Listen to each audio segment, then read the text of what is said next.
الله يعلم ما نشكو من الألم وما نعانيه من ضيق ومن سقم، لكن لنا فيه ظن لا يخيبنا، حاشاه أن ترجع الأيدي بلا نعم.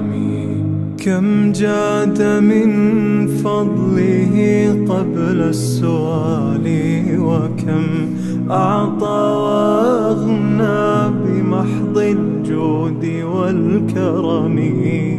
الله